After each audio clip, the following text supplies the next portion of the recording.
मोटी बहू की कहानी। किशोर जी शहर में रहते थे। उनको एक बेटी और एक बेटा था। बेटे का नाम अनिल और बेटी का नाम लीला था। उम्र होने पर पहले बेटी की और बाद में बेटे की शादी करवाई। बहू का नाम सीमा था। शादी के 2-3 सालों में ही सीमा का वजन काफी बढ़ गया था और वह पहले से दुगुनी मोटी दिखने लगी थी।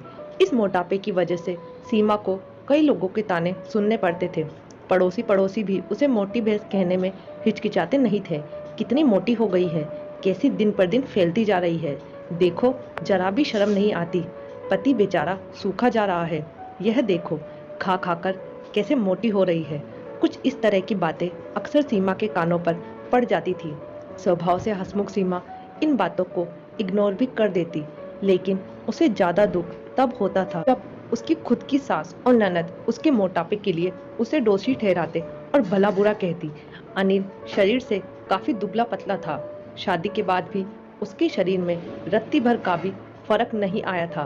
हालांकि सीमा मोटी होती जा रही थी, उसमें उसका कोई भी दोष नहीं था, बल्कि सीमा तो अनिल से भी कम खाना खाती और दिन भर घर के काम करती रहती थी। अपने मोटापे की वजह से चाहे किसी काम में कितनी भी दिक्कत हो, सीमा उस काम को कभी अधूरा नहीं छोड़ती थी।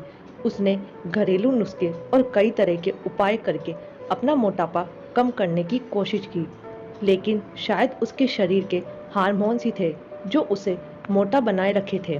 अनिल को उसके मोटापे से कोई हरकत नहीं, वह तो बेचारा अपने बिजनेस को संभालने में व्यस्त रहता था। उसकी माँ और बहन हमेशा इस वजह से सीमा को कुछ ना कुछ सुनाते रहते थे और सीमा काफ़ी रोया करती थी।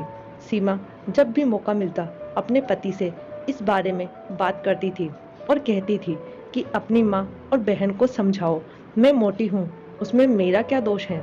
पूरी दुनिया मुझे कुछ भी कहे, मुझे फर्क नहीं पड़ता, लेकिन जब मेरे अपने की मुझे बुरा भला कहते हैं तो मुझे काफ़ी दुख होता है।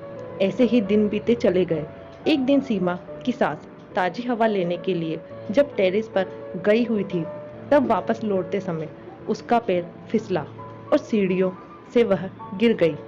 भाग्य से वह बच गई, लेकिन उसके पैर में बड़ा फ्रैक्चर आया। उसको अब एक जगह से दूसरी जगह जाने में भी काफ़ी दिक्कत होने लगी। बिना किसी के सहारे के वह ऐसा नहीं कर पा रही थी। जिस मोटी बहू को वह रोजाना ताने मारा करती थी, आज वही बहू उसका हर काम कर रही थी और उसे एक जगह से दूसरी जगह ले जा रही थी। उसका खुद का वजन भी 75 किलो था, जो उसके बेटे अनिल के लिए भी उठा पाना संभव नहीं था। हमको विचार आया कि बहू शरीर से भरी पूरी नहीं होती तो आज उनका क्या होता है। सीमा की सास को सीमा के साथ किए हुए अपने बुरे बर्ताव के लिए पछतावा होने लगा। उन्होंने एक दिन मौका देखकर इस बात के लिए सीमा से हाथ जोड़कर माफी भी मांगी।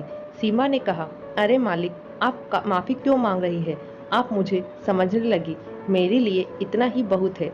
उस दिन के बाद सीमा के साथ मैं कभी भी उसे उसकी मोटापे की वजह से एक शब्द भी नहीं बोला, बल्कि तो उन लोगों के लिए लड़ जाती थी जो सीमा को मोटी कहकर उसकी बुराई करते थे।